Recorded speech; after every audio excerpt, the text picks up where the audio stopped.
Hi guys, welcome back to 10 Minute Reviews. Jason here, bringing you today's video. Please hit the like and subscribe buttons, guys. Please, please, please, please, please. It's our family passion project channel, so all of the support would be very, very, very much appreciated. Today I want to talk about an author that I've talked about a couple times in the past, and a series that I've talked about in the past, but I want to talk about one particular book in this series. I want to talk about Bonehunters, which is from Steven Erikson's Malazon Book of the Fallen series, right? It's a 10-book series. Bonehunters is book 6, and in my mind, it's one of the best books in the series. It's a fantastic series, and it's one of the best books in the series, if not the best book in the series. So, as always, I'm going to talk about 4 things: the world, the characters, the plot, and the writing style.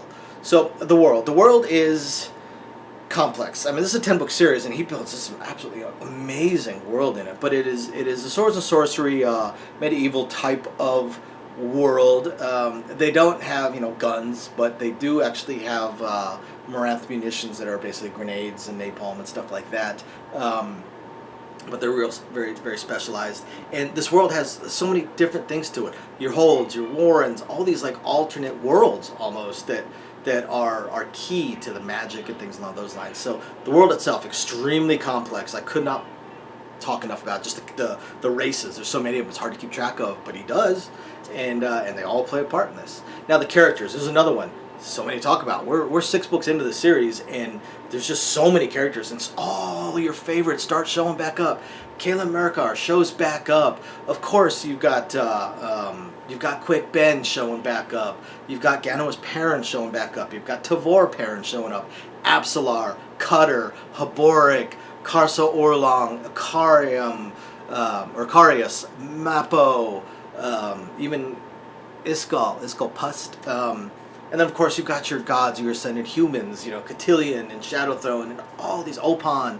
I mean, pretty much every character that has been in his books so far that isn't dead shows back up. And with his books, even if they're dead, doesn't mean they can't show back up. And he's finally bringing all these things together. So many things. Some of these books, like book 5, doesn't appear. It's the first one that he writes. It doesn't appear to really connect with the rest of the books until it does. And same thing with some of his other books. They don't appear to connect at first, and then eventually they do. This one, he connects everything. He finally connects everything that has happened up to this point, all connected and all having some bearing on the overall arching plot, which gets into the plot. So the plot is it's focused around the 14th Army in theory, and they're now called the Bonehunters, which comes from an incident that had occurred in one of the other books and how they dealt with it. And with Tavor and her return to Malazon. That's part of what it deals with. It also deals with Shadowthrone, and it deals with the crippled god, it deals with Haborik Ghost Hands, and it deals with so many things, and all of them all have something to do with this attack and this war that is occurring between the gods, and that's occurring between empires. The empire, the Emperor Rulad that was showing up from the last book, he's a major part of it, and yet he still manages to introduce new societies like the Parish that are obviously pretty badass, and new twists on it, and characters that were very minor now suddenly very major, and just it's mind-blowing. It's mind-blowing, especially knowing there's 4 more books to come. It's absolutely mind-blowing. His plot and how he's written this world and this empire, and how everything is interconnected and everything is all coming to a head.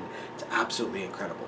As far as the writing style goes, I can't recommend it enough. It's incredibly descriptive. He writes the armies well. He writes interpersonal stuff very well, and he writes the dialogue. The dialogue is absolutely hilarious with so many of these characters. The soldiers, the way they think it's hilarious. The interaction with the characters and how they talk to each other, absolutely hilarious. While at the same time very, very serious. Like, it's not a comedy book, but man, it's gonna have you laughing at times, especially just from how they talk to each other. Like, there's no physical comedy, no weird thing. Well, occasionally something that'll give you a chuckle occur, but it's just the dialogue. and it's not every character. Every character isn't talking the same way. It's not, you know, some weird Joker-esque kind of thing, or madcap kind of thing. It's just some of the characters have that way of talking or have that way of interacting with each other, especially the soldiers. Soldiers are freaking great. But even Quickben and Calum, Absalar and Calum, Calum and the Empress. I mean, their interactions and the way they talk to each other, it's fantastic. And the way he writes everything, it's just absolutely incredible. So the writing style, I can't recommend Steven Erikson enough, and this is not a book to start with. If you're going to read Malazon Book of the Fallen, you have to start with book 1. Absolutely have to. And that's not so much that the each one isn't self-contained, because they pretty much are this relatively self-contained. You know, there's always things that still continue on beyond, but there's usually some overarching theme or plot going on in each book, and then it's for the most part resolved, although there may be repercussions going forward. But if you were to start with this book, you would miss so many other things that had occurred in the other books, and all the little nods that you wouldn't have, like the absolute love you have for so many of the characters, just wouldn't occur if you didn't already have this experience with the other books. It's phenomenal. You can't beat it. It's just incredible. So, Bonehunters, Book 6 of Malazon, Book of the Fallen. Have to read it. It's the best. At that point, definitely the best in the series. Might be one of the best. It's one of the best in the series. Might be the best in the series. Thank you, everybody, for watching. Please hit those like and subscribe buttons. We'll catch you next time. Bye. Bye now.